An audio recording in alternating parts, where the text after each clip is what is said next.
Pan world స్థాయిలో movie lovers ఎంతగానో ఎదురు చూస్తున్న మూవీ కల్కి 2898 ఈ చిత్రం మే 9న విడుదల కావాల్సి ఉండగా అనుకోని కారణాల రీత్యా వాయిదా పడింది.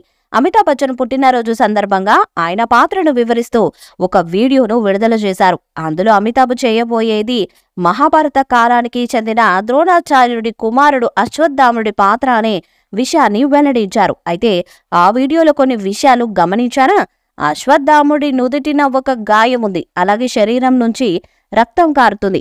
మరి అలా ఎందుకు జరుగుతుందో మీకు తెలుసా? దాని వెనక చాలా పెద్ద కథ ఉంది. పురాణాల ప్రకారం మొత్తం 7 చిరంజీవులుంటారు. అంటే వారికి ఎప్పటికీ చావుండదు. ఆ 7లో ద్రోణాచార్యుడు కుమారుడు అశ్వత్థాముడు కూడా ఒకరు. అయితే చిరంజీవిగా మెలగడం అందరికీ వరమైతే అశ్వత్థాముడికి మాత్రం శాపం. మహాభారతం యుద్ధంలో ద్రోణాచార్యుడు ఎదురు లేకుండా పోరాడుతూ ఉంటాడు. అతడిని అస్త్ర సన్యాసం చేయించి హతమార్చాల్సి అనేది పాండవుల వ్యూహం. ఎవరు చెప్పినా నమ్మరని పురాణాల ప్రకారం మొత్తం 7 చిరంజీవులుంటారు. అంటే వారికి ఎప్పటికీ చావుండదు. ఆ 7లో ద్రోణాచార్యుడి కుమారుడు అశ్వత్థాముడు కూడా ఒకడు.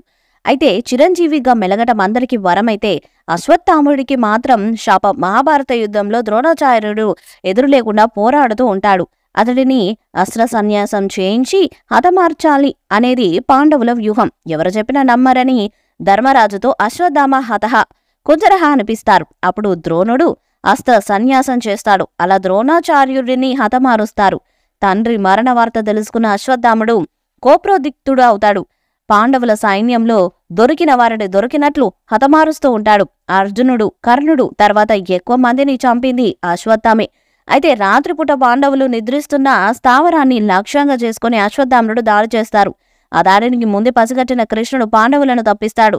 కాని ఆ దాడిలో పాండవ పుత్రులు మరణిస్తారు. అశ్వత్థాముడిని వెంబడించిన అర్జునుడు నిలువరించే ప్రయత్నం చేస్తాడు. ఎదురు తిరిగిన అశ్వత్థాముడు బ్రహ్మాస్త్రాన్ని ప్రయోగిస్తారు. అర్జునుడు పాశు పత్రాస్త్రాన్ని ప్రయోగిస్తారు. ఈ 2 అస్త్రాలు ఢీకొంటే దాదాపుగా ప్రపంచం అంతమైపోతుందని భావించిన ఋషులు అస్త్రాలను వెనక్కి తీసుకోవాలని కోరుతారు. అర్జునుడు పాశుపత్రాస్త్రాన్ని వెనక్కి తీసుకోగా అశ్వత్థాముడు ప్రయోగించిన బ్రహ్మాస్త్రం మాత్రం ఒక్కసారి మాత్రమే ప్రయోగించగలరు. దానిని వెనక్కి తీసుకునే అవకాశం ఉండదు. ఆ అస్త్రాన్ని అర్జునుడి కోడలు ఉత్తర గర్భంలో పెరుగుతున్న పరీక్షితుడికి ఎక్కుపెడతాడు. తీవ్రంగా గాయపడిన పరీక్షితుడిని రక్షించిన శ్రీకృష్ణుడు అశ్వత్థాముడికి శాపం పెడతాడు.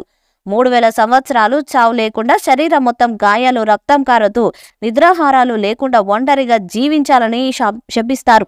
అలాగే అశ్వత్థాముడి నుదుటిన ఉండే మణిని లాక్కుంటాడు. ఆ మణి ఉంటే అశ్వత్థాముడిని ఎవరు ఏమి చెయ్యలేరు.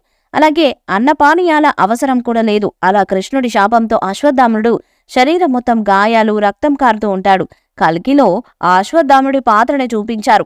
అంతిమ యుద్ధం కోసం నేను వేచి ఉన్నాను, ఆ సమయం వచ్చిందంటూ అశ్వత్థాముడు చెప్పిన డైలాగ్ హైలైట్ గా నిలిచింది. అలాగే అశ్వత్థాముడి యంగ్ లుక్ ని కూడా రివీల్ చేశారు. నుదుటిన ప్రకాశవంతమైన మణితో యుద్ధ భూమిలో ఉన్న లుక్ ఆకట్టుకుంటుంది.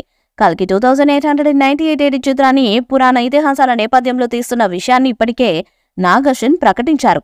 ఇప్పుడు ఒక్కో క్యారెక్టర్ రివీల్ చేస్తూ కథను కూడా చెప్పే ప్రయత్నం చేస్తున్నాడు. ఇందులో దుల్కర్ సల్మాన్ నటించనున్నట్లు ఎప్పటినుంచో వార్తలు వస్తున్న విషయం కూడా తెలిసిందే.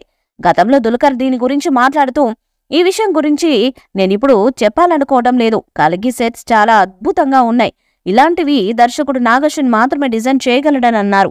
పాత్రలకు తగ్గట్టు తెలుగులో నాని, విజయ్ దేవరకొండ, తమిళంలో కమల్ హాసన్, హిందీలో అమితాబ్, దిశా పటాని, కేరళలో అన్నబేన్, దుల్కర్లు సినిమా ప్రత్యేకతలు దేశవ్యాప్తంగా ప్రమోట్ చేస్తారని, అందుకే దర్శకుడు ఇలా ఎంపిక చేశారని కామెంట్స్ పెడుతున్నారు నెటిజన్లు. మహాభారతంతో మొదలై క్రీస్తు శకం 2898లో పూర్తయ్యే కథ ఇది. మొత్తం 6000 ఏళ్ల వ్యవధిలో ఈ కథ విస్తరించి ఉంటుంది.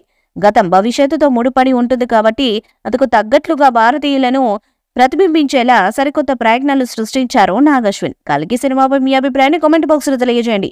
ఈ వీడియో మీకు నచ్చితే లైక్ చేయండి, షేర్ చేయండి, కామెంట్ చేయండి. మరిన్ని అప్డేట్స్ కోసం మన ఛానల్ సబ్స్క్రైబ్ చేయండి. అలానే పక్కనే ఉన్న గంట సింబల్ గట్టిగా కొట్టండి.